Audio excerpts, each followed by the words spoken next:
Le monde entier célèbre chaque 15 octobre la journée mondiale du lavage de mains.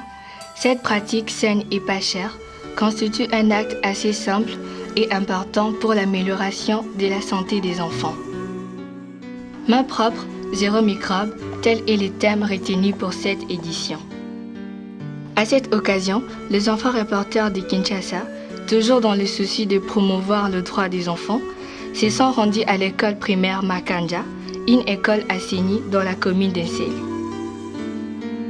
Instruits suffisamment de cette pratique du lavage de mains, permettant la prévention de maladies graves telles que la diarrhée, la pneumonie et toute maladie à l'origine de principaux décès des enfants de moins de 5 ans ou plus.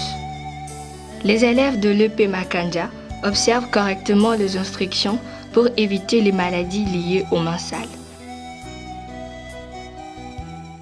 Esther, tu peux nous dire pourquoi est-ce qu'on doit laver les mains?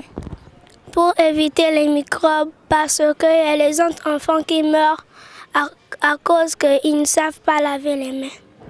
Est-ce que votre école est une école assainie? Oui, c'est une école assainie. Quelle est la différence qu'il y a entre votre école qui est assainie et d'autres écoles? Notre école est propre. Et comment faites-vous pour garder votre école propre? Nous ramassons les papiers pour que la cour soit propre.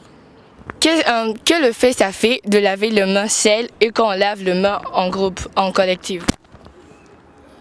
Quand on lave les mains en groupe, ça sert l'amitié. Ça fait la joie. Quand on lave les mains avec quoi? On lave les mains avec de l'eau, du savon ou la cendre. Esther, peux-tu nous expliquer comment est-ce qu'on peut bien laver les mains? On lave les mains comme ça.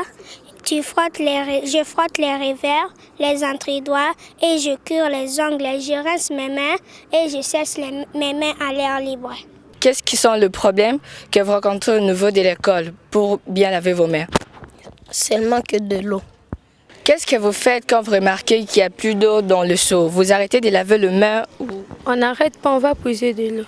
Vous allez puiser de l'eau où? À la source. Et est-ce que cette eau-là est potable? Oui. Avant que le village soit assaini, on avait beaucoup de maladies et beaucoup de saletés dans ce village. Mais depuis que l'école est maintenant, le village est assaini, il y a maintenant un grand changement. Il y a de la propriété, il y a même l'absence de beaucoup de maladies qu'on connaissait. Maman, au-delà de ce que le programme a déjà fait dans les villages assainis, qu'est-ce qui reste encore à faire pour améliorer davantage la situation? Nous avons déjà quelque chose que le programme assaini nous avait déjà donné. Alors maintenant, nous avons besoin qu'on aménage les routes qui nous conduisent vers le puits d'eau que nous sommes en train de... Là où nous partons chercher un peu de l'eau. À l'école primaire Mama Sifa, par contre, les élèves ne possèdent pas de dispositif de lavage de mains correct après les moments critiques de leur journée passée en milieu scolaire, ce qui constitue un danger pour ces enfants parce que le manque de ces dispositifs de lavage de mains, le manque d'assainissement de leur milieu les expose à certaines maladies. J'aimerais savoir, est-ce que dans votre école, vous avez des lave-mains? Non, il n'y en a pas. Dans notre salle, il n'y en a pas. Mais dans l'école, Il y en a. il y en a au nombre de combien? C'est main seule. Pour toute l'école? Oui. Selon toi, qu'est-ce que tu vas dire au gouvernement? Moi, je veux dire au gouvernement ceci, qu'il nous donne un peu beaucoup, qu'il nous ajoute des lave-mains et qu'il nous ajoute des robinets. Après avoir allé aux latrines, il faut laver les mains, il faut qu'il nous ajoute beaucoup parce qu'on en sait un peu. Il faut ajouter, c'est ce que je vais demander. En tout cas, vous-même, vous avez parcouru l'ensemble de l'école. Je ne vois pas là où vous avez vu les lave-mains, sauf que nous avons un robinet où les élèves se débrouillent après les toilettes, lavent leurs mains au robinet.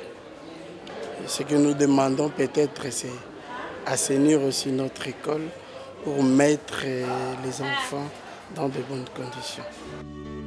Notons par ailleurs que les enfants tranchés d'âge la plus vulnérable de la population continuent de mourir chaque jour de suite d'une maladie diarrhéique causée soit par la négligence de parents, soit par le manque d'eau salubre, le manque d'assainissement du milieu et d'hygiène de base. Pourtant, chaque enfant a le droit de jouir d'un meilleur état de santé possible et des services médicaux selon l'article 24 de la Convention relative aux droits de l'enfant. Le lavage de mains au savon constitue l'une des barrières le plus simple et le moins onéreuse contre les infections liées au manque d'hygiène. Bonjour, je m'appelle Victor Makengeli, enfant reporter de la ville-province de Kinshasa. Mes amis et moi sommes venus effectuer un reportage à l'occasion de la journée mondiale de lavage de mains au sein de l'école primaire Makanja, une école à Séni située dans le quartier Makanja de la commune de Sélé. Conformément à l'article 24 de la Convention relative aux droits de l'enfant, stipule que l'enfant a le droit de jouir du meilleur état de santé possible et de bénéficier de services médicaux. À cet effet, nous demandons à la communauté de veiller à ce que tous les enfants se lavent les mains correctement avec du savon ou de la cendre après les moments critiques, afin que ces derniers soient épargnés de différentes maladies hydriques. Au gouvernement et au Parlement d'étendre ces programmes sur toute l'étendue de la République en général, et en particulier dans les écoles secondaires, pour que l'objectif mains propres, zéro microbe soit atteint car la santé n'a pas de prix. Du temps, mieux vaut prévenir que guérir.